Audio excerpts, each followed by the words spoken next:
আমি যাচ্ছি আজ কৌশিক সাউন্ডের মাইক বাজাতে মদিনা।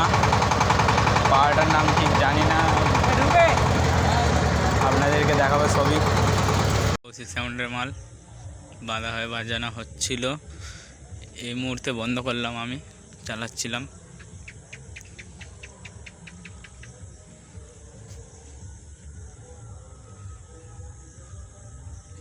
তিনটে 4K, তিনটে 700, একটা 15 কিলো টেবিলাইজার, একটা 8 কিলো টেবিলাইজার, দুটো প্রেসার ডেক, একটা chip day,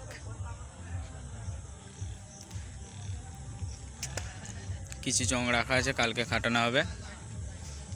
Kaushik sound, Gobindapur. বাজাবো, দেখানোর চেষ্টা করব আপনাদেরকে। কৌশিক সাউন্ড আর তারমা সাউন্ডেরও বাজানোর দেখানোর চেষ্টা করব।